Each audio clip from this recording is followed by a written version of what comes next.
Welcome and thank you for joining us today for Modern Requirements and Solutions for Privileged Access Management. My name is Raleigh Gould and I'll be the moderator for today's event. Our featured speaker is Steve Brazen, Research Director at Enterprise Management Associates. Steve's career at EMA follows 20-plus years of in-the-trenches experience in IT system support, engineering, and management for high technology, telecommunications, and financial institutions. And before I hand things off over to Steve, I wanted today's audience to know that Steve will be concluding his presentation by taking your questions. Feel free to log them anytime by using the Q&A functionality.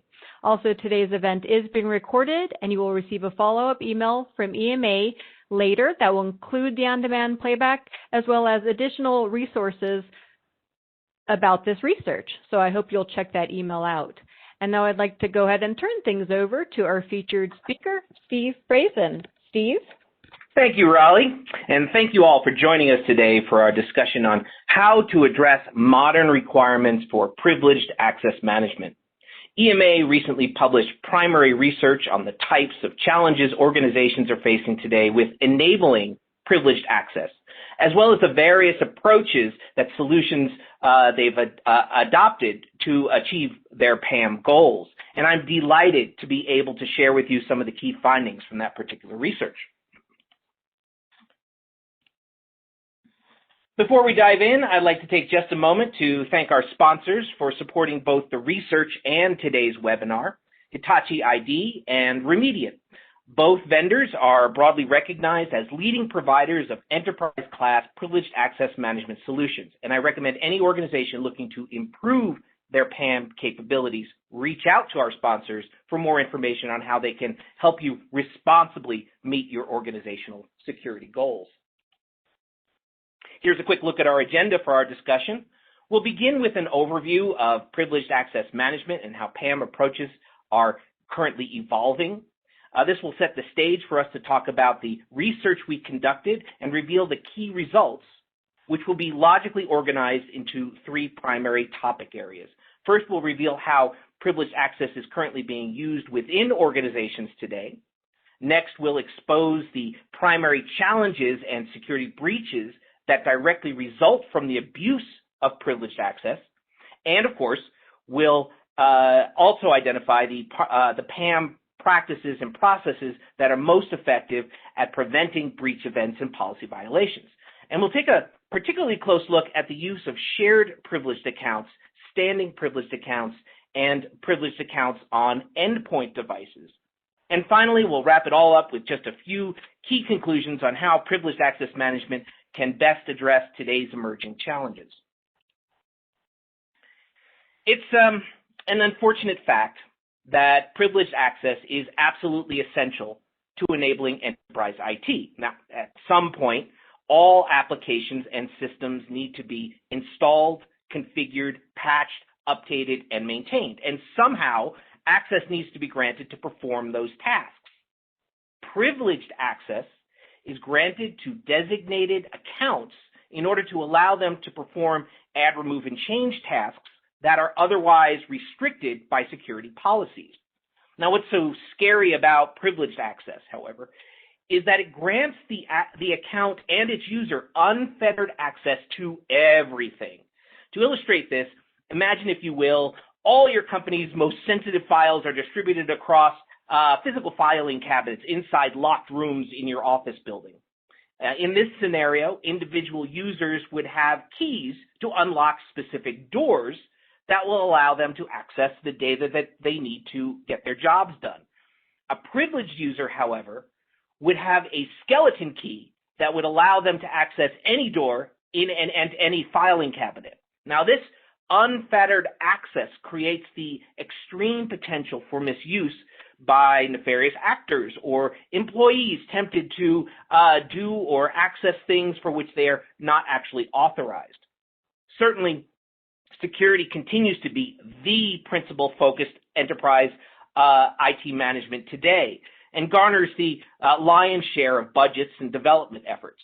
However, many organizations are disregarding the dangers of unsecured privileged access in order to focus their attentions on preventing more sensationalized threats, such as by introducing anti-malware, security information and event management systems, SIEMs, and threat detection systems.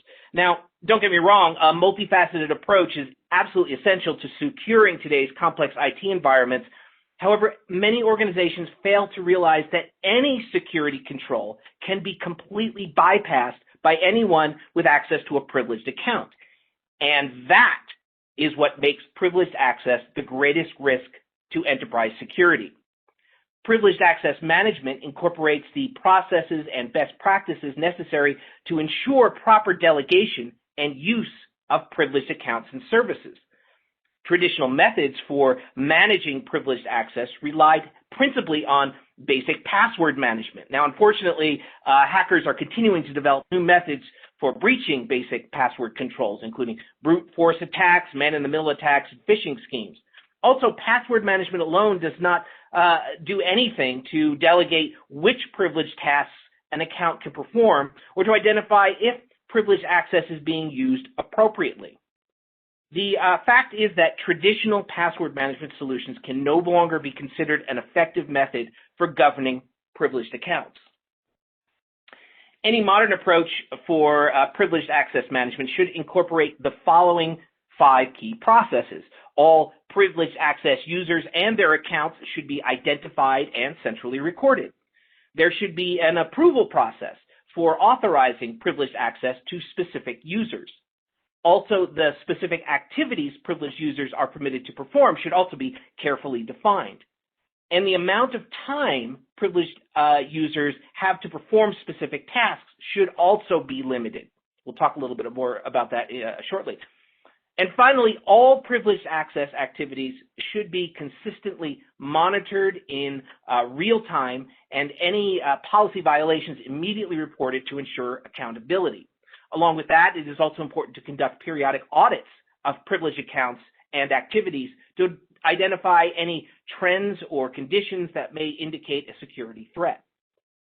Now, commercially available enterprise-class PAM solutions are specifically designed to provide automated support in all of these areas, although they employ a variety of different technologies and approaches to meet these requirements. While most IT and security managers recognize the importance of introducing strong PAM controls, there are often challenges to adopt an effective solution due to a lack of clarity as to which approaches would be most effective in each unique environment. To help bring some clarity on best practices for improving privileged access management, we conducted primary survey-based research on the topic. The goal was to identify exactly how privileged access is commonly supported today and to determine the effectiveness of the various approaches. In total, our survey netted 160 respondents from a diverse range of industry types and sizes. Respondents were principally IT and security managers who were carefully vetted to ensure they were knowledgeable about their organization's PAM processes and adopted solutions. And all responses were tabulated and charted within a 5% margin of error to ensure statistical relevance. The final detailed report was recently published and is currently available for download. We'll let you know how to get your hands on a copy of that at the end of this presentation, or quite frankly, you could just check with one of our sponsors. They could probably set you up with one. For now, I'm just very glad to be able to share with you some of the most important findings from that research. To begin, we asked responders to identify the types of users who have been granted privileged access in their organization. Not surprisingly, IT administrators top that list. After all, privileged access is an absolute necessity for managing systems and applications. The few organizations that did not empower internal IT administrators employed managed service providers to support IT resources. That accounts for that the difference, the 13% difference, because privileged access certainly is a necessity for IT administration. DBAs were also broadly identified as privileged access users. Typically, DBAs require privileges so that they can configure system parameters that optimize database performance and to perform other routine tasks such as backups, updates, and storage management. Similarly, software developers often require privileged access to change system settings in order to resolve conflicts and performance issues with the applications that they are developing. The empowerment of non-human actors, including bots and external applications, was not noted at all among small businesses, but was indicated to be in use by more than 1/3 of large businesses. Bots and non-human users pose a unique challenge to privileged access management because they can be programmed to perform tasks that are essentially undetectable by typical monitoring methods. In total, a whopping 98% of respondents indicated privileged access has been granted to individuals not designated as company-employed IT administrators. Even more terrifying, on average, businesses have granted privileged access to 19% of their entire workforce. In fact, 1/3 of respondents indicated privileged access was granted to more than 25% of their workforce. Now, that's a lot of people with the power to do serious harm to business operations. The breadth of IT services on which privileged access is supported can also have a profound impact on management complexity. While almost 77% of total respondents indicated their organization manages privileged access to on-premises servers, nearly the same amount noted support for cloud-hosted servers. Among small businesses, PAM processes were reported to be employed more frequently to support cloud-hosted servers than on-premises servers, 86% to 74% of respondents respectively, which is indicative of the somewhat increased reliance on cloud services by small businesses in comparison to medium and large businesses. It's also interesting to note that PAM processes are more commonly being used to manage server environments rather than endpoint devices, with only about 43% of respondents indicating their organization managed privileged access on user laptops and desktops. Nonetheless, endpoint device support can be significantly challenging for organizations that do allow this today because of the larger number of systems and accounts that they need to manage. The increasing diversity of users and supported services are accelerating overall security management complexity. They're taxing IT and security management resources, and they're resulting in increased numbers of policy violations and breach events. In total, 80% of organizations were indicated to have experienced a privileged access violation in just the preceding 12 months. And it's important to recognize that this reflects only known incidents. Of course, the most dangerous breaches are those that go completely undiscovered. But just focusing on the known incidences, you can see that the most frequently noted policy violations involve the discovery of privileged accounts for users who are no longer associated with the business. Now, for instance, an account left over from a terminated employee or a service provider whose contract has expired. It is unfortunately not uncommon for these types of unused privileged accounts to remain active indefinitely, making them prime targets for bad actors seeking to attain privileged credentials completely undetected. Another fairly common policy violation is for users to employ the same password for multiple privileged accounts. Clearly, if any of these passwords were to be compromised, the other accounts would also be vulnerable. The discovery of privileged account access by unauthorized users was detected by 22% of organizations in the last year. These were determined to be twice as likely to occur in large businesses than smaller businesses. The organizations that by far were most likely to have been affected by unauthorized privileged access were those that only relied on low-cost password vaulting solutions and those that simply managed privileged access using a shared spreadsheet, which is even more supporting evidence that password management is no longer a reliable method of governing privileged access. Among organizations that experienced policy violations in the last year, roughly 87% reported they resulted in direct consequences to business operations. Impacts to users were more frequently reported, with about 45% indicating users were reprimanded and 20% noting users were terminated, which is an important reminder for users who think security is solely a company management problem.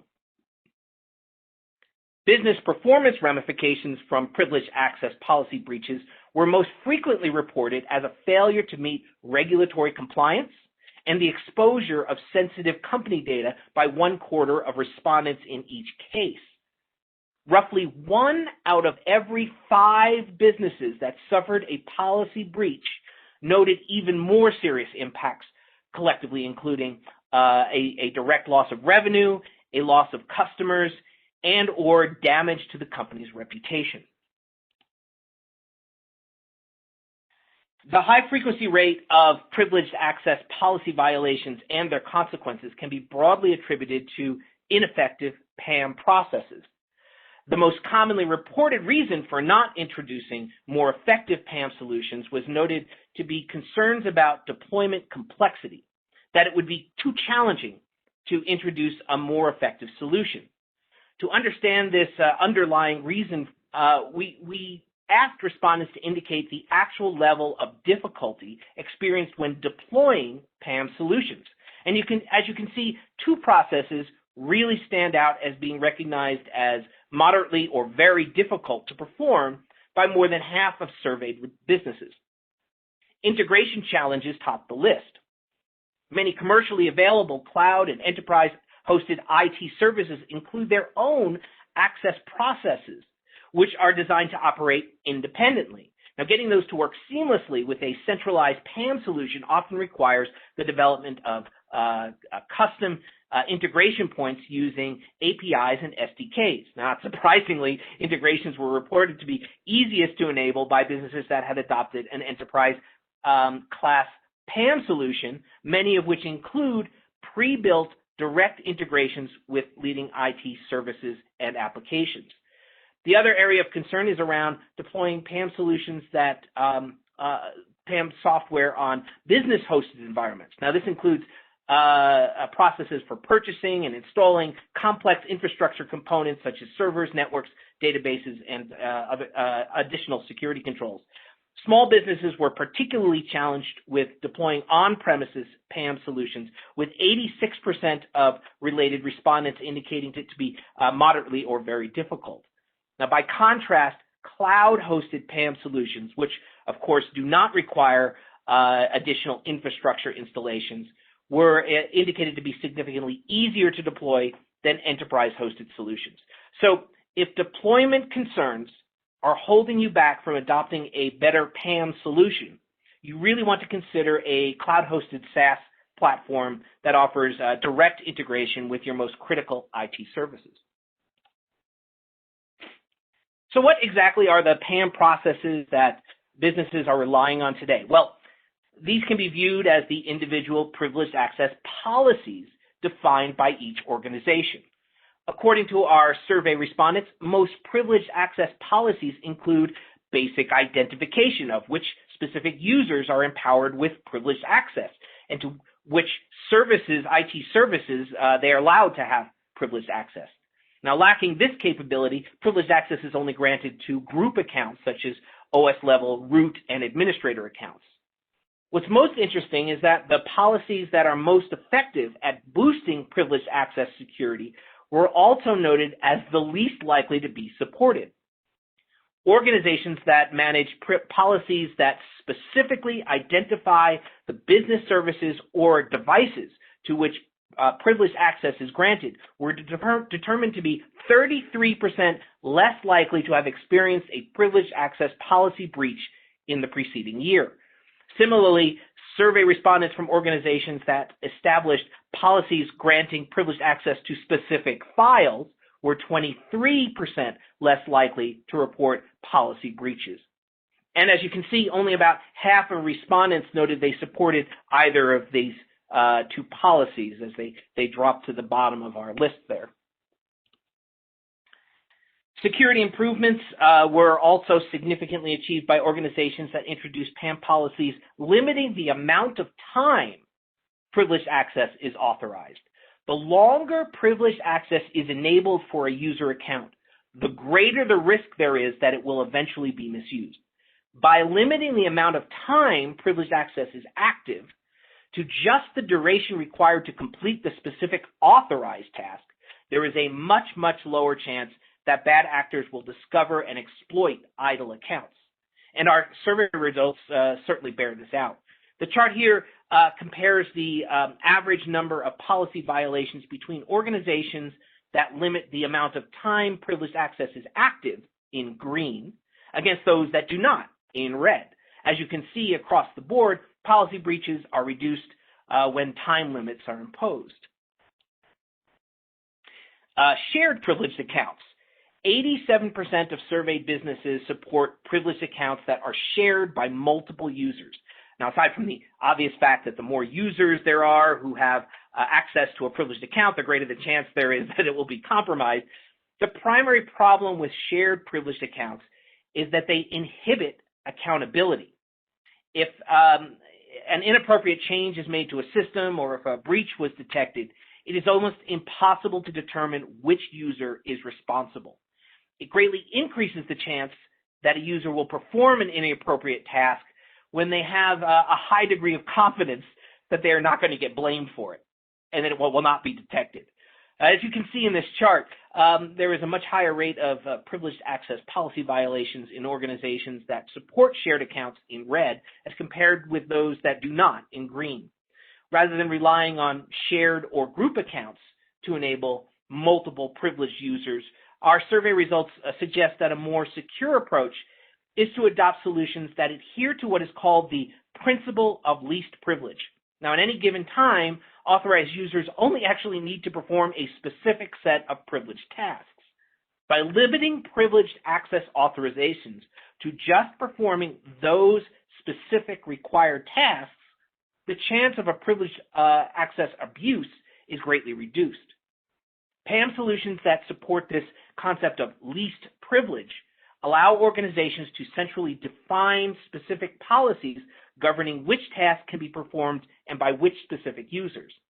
As a side benefit, this approach further boosts the level of user accountability because the performance of privileged tasks must at some point be specifically requested by the user and then authorized by somebody who is able to do so. Another very common but very dangerous practice is to use standing privileged accounts. These are any accounts that are continuously granted privileged access, whether anyone is actively using the account or not. Standing privileged accounts may be default operating system accounts like administrator or root accounts, or they may be set up as group accounts, or they may be individual user accounts that have been granted elevated privileges. Standing privileged accounts are prime targets for hackers and other bad actors because they enable a single access point that completely bypasses security controls. To a hacker, gaining access to one of these accounts is the prime target. Again, average survey results indicate significantly fewer privileged access policy breaches amongst organizations not reliant on standing accounts. The most popular approaches to reducing or eliminating standing privileged accounts is the employment of just-in-time privileged access, or sometimes it's called JIT for short. JIT solutions authorized privileged access tasks to be performed by user accounts that would otherwise not be authorized to be performed with privileged activities, and they only authorize the elevated permissions during a predetermined period of time. Now, when that predetermined period of time expires, all privileged authorizations are deactivated for that user account.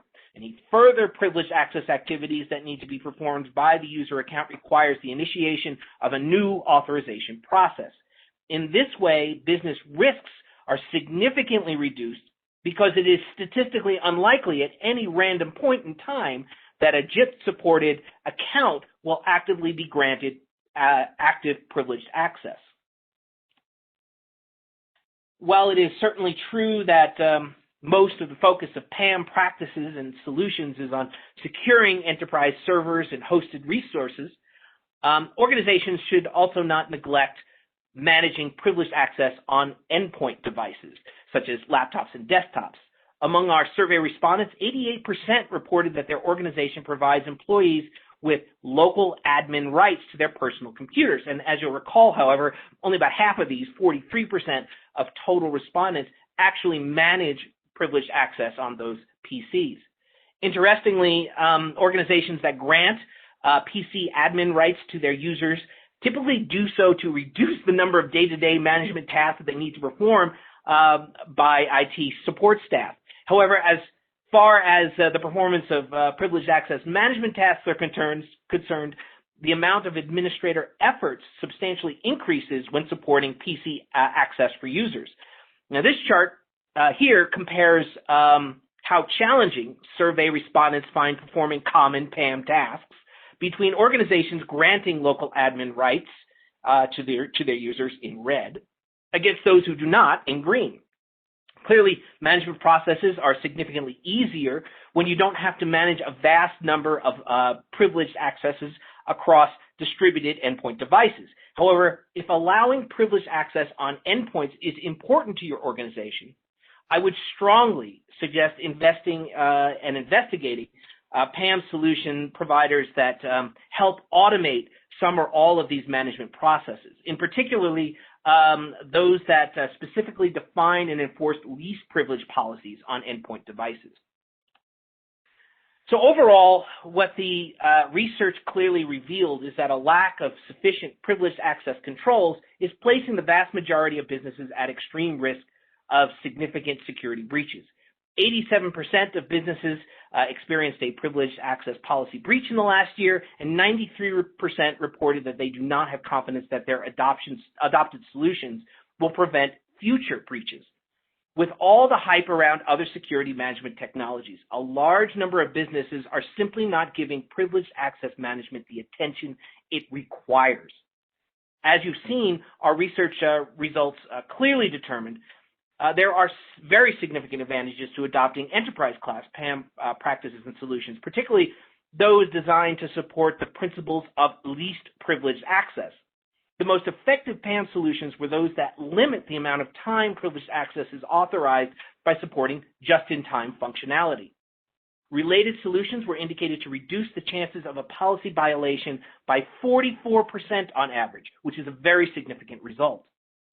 And perhaps the greatest unsung advantage to adopting enterprise-class approaches to privileged access management is the effect it has on actually reducing administrative efforts and related costs.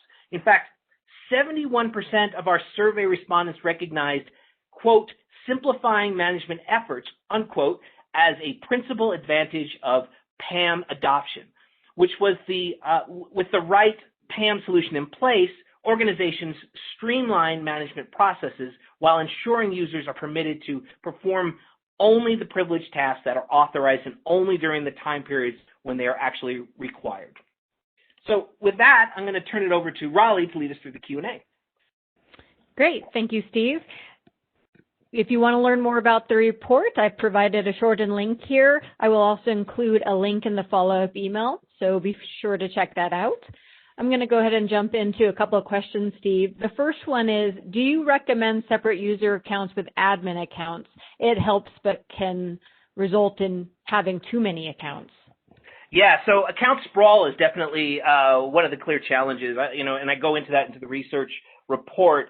Just didn't have time to cover it in today's presentation. But account sprawl is one of those problems. You want to reduce the number of accounts that you have. If you're asking what I recommend, and again, going back to that idea of the just-in-time approach, where your regular user accounts are being authorized to perform privileged access, so you don't have any standing accounts at all. So I'm not recommending separate user accounts. What I am recommending is regular user accounts that have elevated privileges when they are required to be performed, which is the just-in-time approach. Thanks, Steve. Let's take one more question. What kinds of automated tools can help reduce PAM admin efforts? Well, automation is definitely a very powerful tool for supporting privileged access management. In fact, as I recall, our survey results indicated that businesses that adopted at least some automated capabilities had achieved 50% of their overall PAM goals, while organizations lacking automation only achieved a tiny 17% of their target goals. Now, the most commonly adopted automation capabilities noted by our survey respondents were continuously monitoring and alarming of privileged access accounts and usage, auditing and reporting automation, for instance, to support regulatory compliance audits, and also the automated expiration of privileged accounts when they are no longer required. So when a user leaves the business, all of their accounts are automatically disabled. Clearly, that is continuing to be a challenge, as our survey results revealed. Now, automation can also initiate remediation tasks for detecting vulnerabilities and breaches, and can also help orchestrate workflows for enabling governance policies. Excellent. Thank you for those insights, Steve. And I wanted to thank our audience for taking time out of your schedule to join us. I hope that we'll see you at a future EMA research webinar. In the meantime, I hope you'll check out the follow-up email that will include additional resources from today's event.